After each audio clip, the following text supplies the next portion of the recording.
안녕하세요. 이번 시간에는 Chapter 8, Teaching Grammar and Vocabulary 같이 보도록 하겠습니다. Grammar부터 같이 보도록 할게요. Approaches인데요. 자, 일단은 이건 배경 지식 한번 설명드리는 게 나을 것 같아요. 저는 영어 교육론을 공부하면서 모든 이론이 크라셴이냐 크라셴의 반대냐라고 생각을 했었거든요.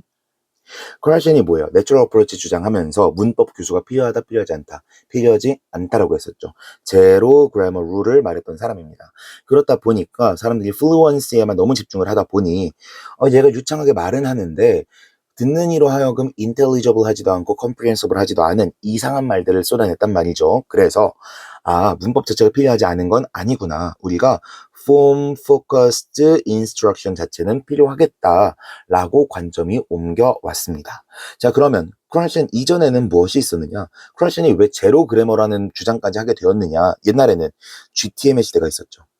문법을 가르침으로써 독해를 시킬 수 있다라는 그 신념, 믿음이 있었던 시대가 있었잖아요. 자, 그렇다면 우리는 문법의 가지를 이렇게 나눌 수 있을 겁니다. 문법에만 집중하던 시기, 문법이 전혀 필요 없다고 하는 시기, 문법 교수가 필요하기는 하다고 하는 시기. 됐죠? 명확한 분류는 아니고 시대상도 조금 다르긴 하지만 여기에 따라서 구분을 하면 이렇게 구분할 수 있을 겁니다. Form, focus on, forms. 언어 형태 그 자체를 가르치는 데에 매몰되어 있던 시대. 그리고 focus on meaning. 의미만 통하면 된다라고 믿던 시대. 그리고 최근에는 focus on form. 언어 형태 그 자체를 달달달달달 가르치는 데 집중하진 않지만 언어 형태 자체를 가르치기는 하는 시대. 이런 식으로 나눠져 있다라고 이해를 하면 조금 더 편하지 않을까 싶습니다. 그래서 제가 시대상이 조금 다르다 그랬잖아요. 예전에는 Form Focused Instruction이란 말이 있었겠어, 없었겠어? 없었겠죠. Form Focused Instruction의 시대로 들어오고 나니까 이제는 Focus on Form이냐, Focus on Forms냐가 나뉜 것이다 라고 보시면 되겠습니다. 방향성 자체가 과거가 Focus on Forms에 가깝다고 말을 한 거예요. 옛날에 우린 Focus on Forms를 할 거야 라고 말한 게 아닙니다.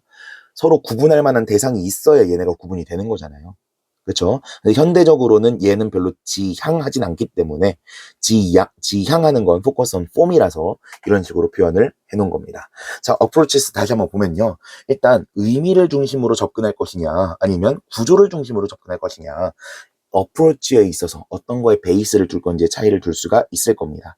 과거 GTM 시절에는 어땠다고요? Focus on Forms처럼 문법만 달달달달하는 거예요. 형태에만 계속 집중하는 겁니다. 의미에 그렇게 전환하지 않아요. 주의 집중을. 그런데 최근엔 어때요? 일단 fluency가 먼저고 그 다음에 accuracy를 따라오도록 하는 게 조금 더 목표에 맞는 거라고 했잖아요. 그래서 meaning 베이스로 가되 아예 크라셴처럼 의미에만 매몰돼 가지고 할 거냐 아니면 문법도 조금 건드려 줄 거냐라는 걸로 방향성이 나뉘게 되는 겁니다.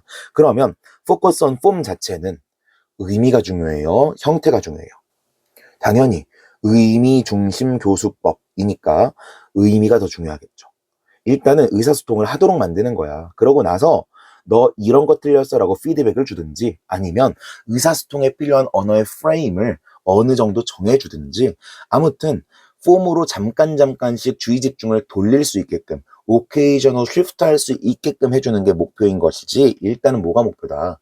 의사소통 그 자체, 의미 그 자체에 집중하도록 하는 게 첫 번째 목표다라고 보시면 되겠습니다. 됐죠? 자, 그러면 Form Focused Instruction, FFI 같은 경우에는 Focus on Form과 Focus on Forms로 나뉜다고 했고 위에서 설명은 다 했다라고 생각을 합니다. Ways of Teaching이라고 되어 있는데 Deductive, Inductive, Abductive라고 되어 있는데요. Abductive 때문에 너무 머리가 아픕니다. TBP에 나와 있어가지고 이걸 버릴 수는 없고 일단 Deductive, Inductive는 쉽죠. Deductive는 연역적인 거, Inductive는 귀납적인 거 우리가 데이터가 있고 이걸 일반화한 규칙 일반화가 있다라고 한다면 디덕티브는 뭐예요? 규칙을 줄게 데이터를 분석해봐 이게 디덕티브가 되겠고 자 데이터를 먼저 줄게 룰을 도출해봐 이게 인덕티브가 될 겁니다. 그렇다면 앱덕티브는 뭐냐? 앱덕티브는 가추적 접근이라고 부르는데요. 번역은 알 필요 없을 거고 앱덕티브는 인덕티브랑 되게 비슷합니다. 되게 비슷한데요. 여기서는 뭐가 포인트냐면 가설을 만든다라는 게 포인트예요. 이게 무슨 뜻이냐? 귀납적인 거는 패턴을 딱 체계화해가지고 줘가지고 여기서 룰을 도출하는 것 그 자체가 목표잖아요. 근데 애덕티브는 이러한 언어 현상들을 표현하기 위해서는 이러한 가설을 세워보는 게 좋은 것 같은데, 내가 이런 가설을 세워봤지만 다시 한번 얘기해보니까 이런 애가 조금 더 설득력 있는 것 같아. 얘가 좀 더 포괄적인 것 같은데 라고 하는 식으로 조금 더 합리적이고 더 많은 것들을 포함할 수 있는, 더 잘 설명할 수 있는 가설을 계속해서 추론해 나가는 그 과정 그 자체에 집중하는 게 애덕티브입니다. 이렇게 말하면 또 이렇게 질문하실 수도 있겠죠. 그러면 인덕티브로 교수를 하게 되면 최종적으로는 일반화된 규칙을 설명을 하게 되는데 애덕티브는 설명을 안 하는 건가요? 아니요. 교수 목적에 따라서는 애덕티브에서도 설명을 할 수가 있겠죠. 하지만 애덕티브는 뭐에 초점이 맞춰져 있는 거라고요? 다른 게 초점이 아니야. 진짜로 문제 해결을 위해서 가설을 수립해보는 그 경험, 그 과정, 그 자체에 집중하는 게 애덕티브라고 보시면 되겠습니다. 아시겠죠? 자, 그러면 얘는 시험 문제 나올 가능성이 별로 없겠네요. 넘어가고요.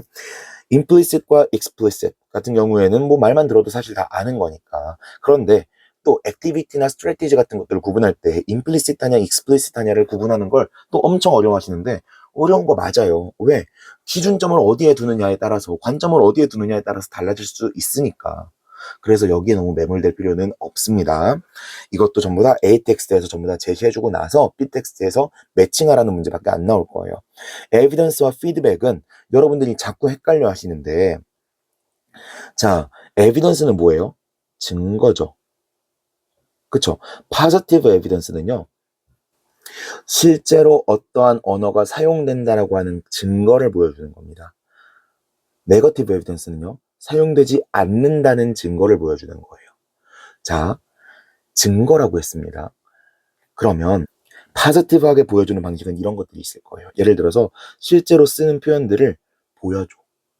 Hello everyone 이라고 말하는 것 자체가 얘네 학생들 입장에서는 인사할 때는 Hello everyone 이라고 하는 표현을 쓰는구나 라는 걸 학습시킬 수 있는 positive evidence가 되는 겁니다.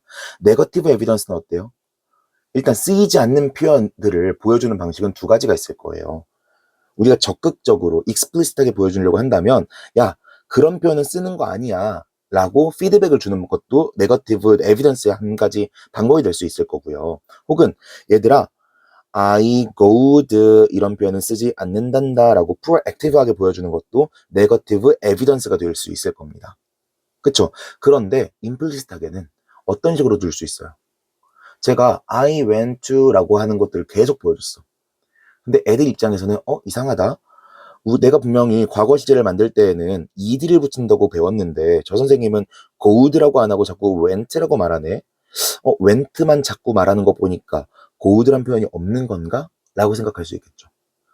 일종의 내가 직접적으로 특정 표현이 쓰인다 안 쓰인다를 말해주지 않더라도 특정 표현을 안 쓰는 것만으로도 얘는 네거티브한 에비던스가 될 수 있다라는 겁니다. 아무튼 실제 그 언어에서 사용되는 표현이 무엇인지 사용되지 않는 표현이 무엇인지에 대해서 보여주기만 하면 그게 전부 다 뭐라고? 에비던스라고요. 그러면 피드백도 에비던스의 영역으로 들어올 가능성이 있겠죠. 특히 네거티브 에비던스 같은 경우에는 네거티브 피드백을 포함을 할 수가 있을 겁니다. 됐죠? 됐죠? 자, 그럼 피드백은 뭐예요? 말 그대로 환류하는 거예요. 누군가가 뭔가를 산출하고 나면 여기에 대해서 제공하는 게 피드백입니다. 파지티브 피드백은 뭐예요? 잘했어. 맞아. 이모셔널하게, 정서적으로 주는 건 뭐예요? 너 그랬구나 라고 대답해 주는 게 이모셔널하게, 정서적으로 주는 거가 되겠고요. 인지적으로 주는 건 어때요? 어펙티브가 아니라 코그니티브하게 주는 것. 야, 그거 맞아. 라고 말해주는 게 파지티브 피드백이 될 겁니다. 네거티브 피드백은요?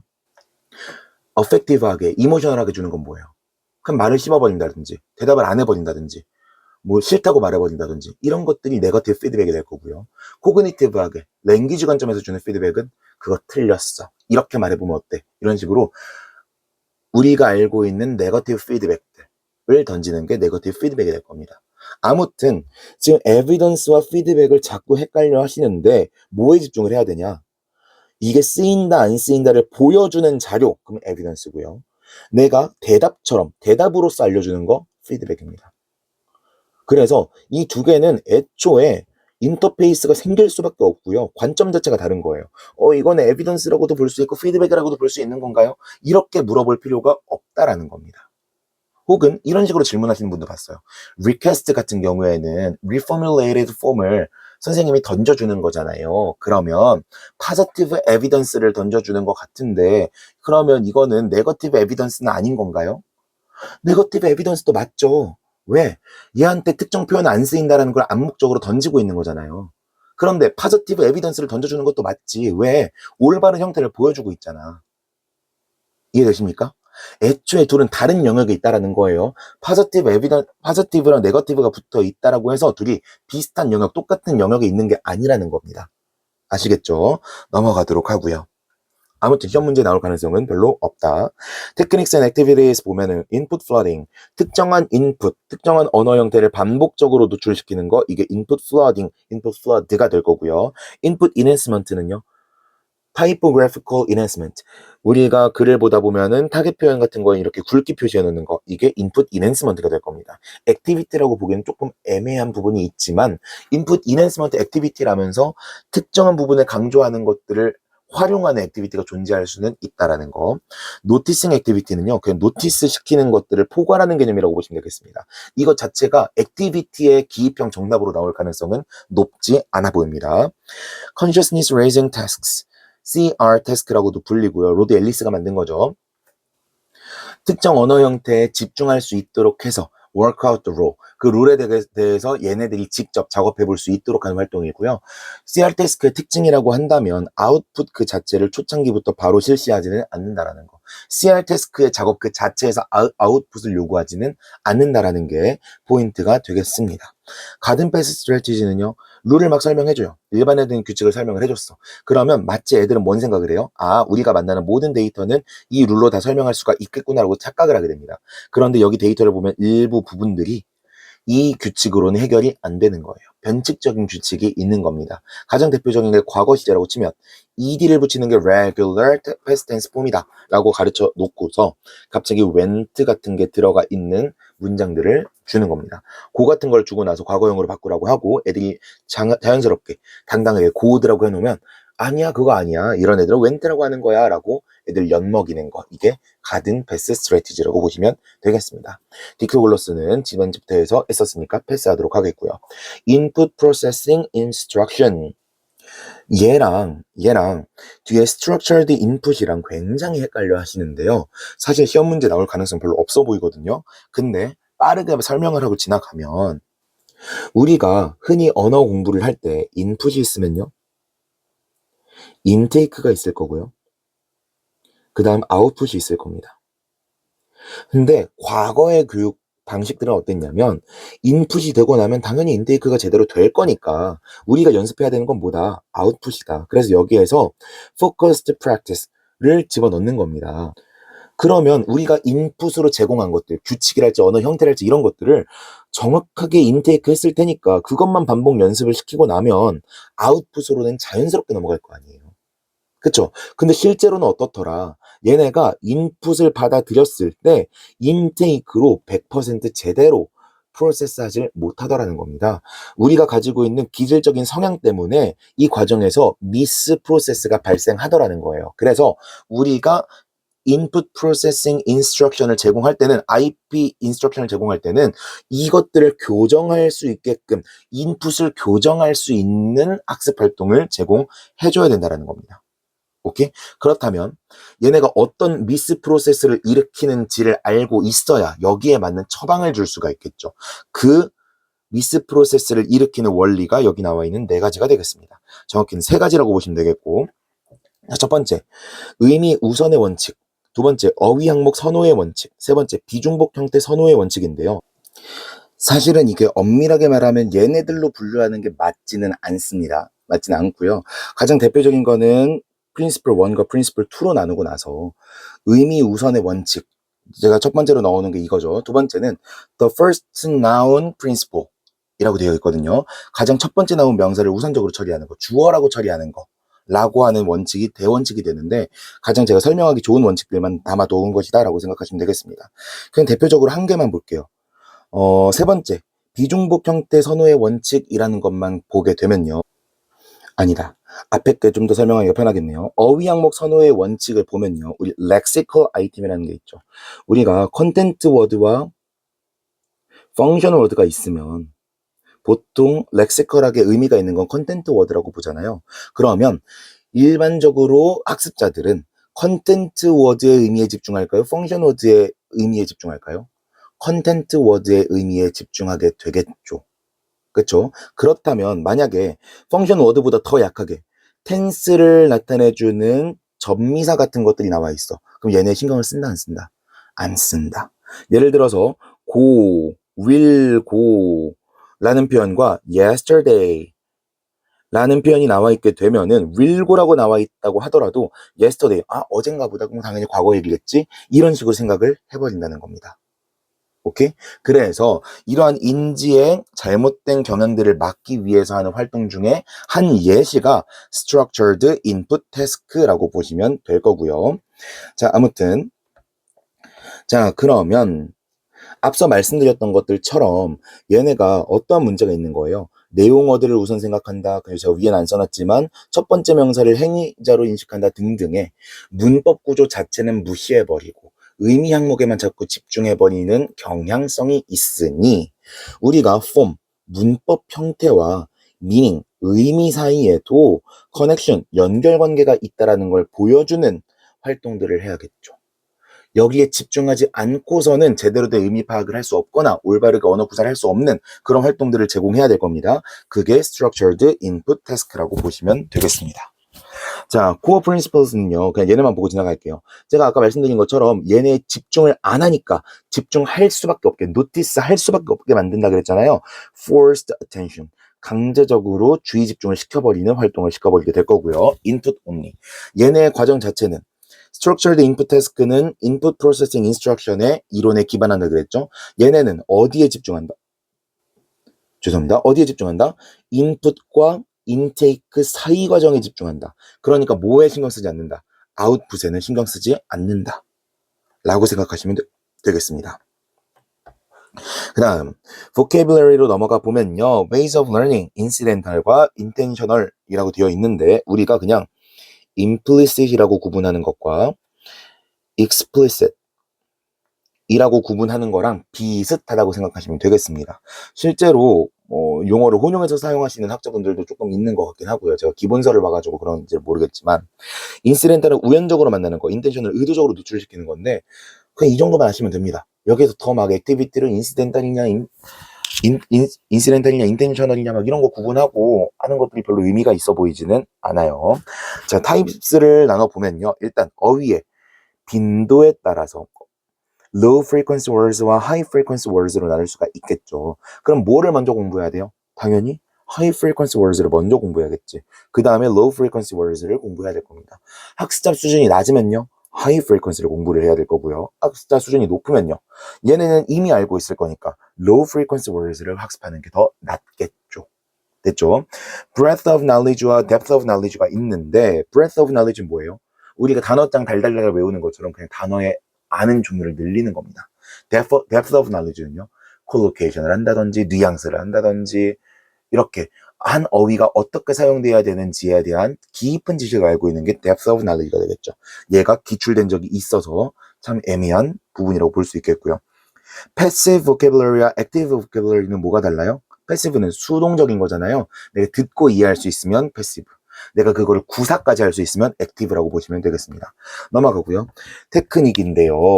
키워드 메서드 같은 경우에는 mnemonics with images. 이미지를 보고 연상시킬 수 있는 것들이 키워드 메서드가 되겠고 세맨틱 래핑 알고 계실 거고요. 사이트 워드 같은 경우에는요. 이게 사실 보캐뷸러리에 넣기 조금 애매하긴 했는데 우리가 스펠링 같은 것들을 공부하는 방법이 여러 가지가 있을 텐데요. 애플 이걸 공부하려고 하면은 A, B, B, L, E 이것들을 하나하나 스펠링으로 외워서 공부하는 방법도 있을 거예요. 그런데 실제로 우리가 단어를 이렇게만 공부하나요? 그냥 본 대중이라는 게 있잖아요. subject 대충 이렇게 쓱 보더라도 이 단어 그 단어인데? 라고 알고 있는 것들이 있죠. 대표적으로 아이들이 길거리 지나가다 보면은 파리바게뜨라는 단어를 보면은 일부 단어를 제가 스펠링을 바꿔놓더라도 파리파게트 이런 식으로 스펠링을 바꿔놓더라도 애들은 뭐라고 읽을 거예요? 파리바게트라고 읽을 겁니다. 왜? 얘네는 스펠링 그 자체에 집중한 게 아니에요. 대충 그렇게 모양새가 생겨 있으면 파리바게트라고 외워버린 겁니다. 우리도요, 단어를 외울 때 APPL인데 제가 예를 들어서 APLPE 이런 식으로 써놔도 못 알아보시는 분들이 있을 거예요. 한눈에 보고 이 단어를 인식해버리고 지나가 버리게 되니까. 이렇게 한번 쓱 봄으로써 인식할 수 있는 단어 덩어리를 사이트워드라고 합니다.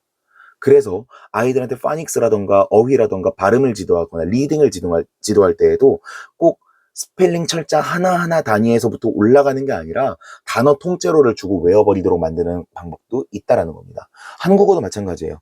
감자라는 단어를 얘야 기억 있고 아가 있으니까 가, 미음 붙으면은 얘가 종성에 붙어 있으니까 감 이런 식으로 가르치는 게 아니라 그냥 감자, 그림 이렇게 보여주고 플래시카드로 보여주고 지나가는 식으로 감자라고 하는 단어의 형태를 통째로 외워버리게 하는 작업도 동시에 이루어지게 됩니다. 이게 사이트워드라고 보시면 될 것 같아요. 됐죠? Graded Readers 같은 경우에는 딱히 뭐 나올 가능성 없어 보이고요.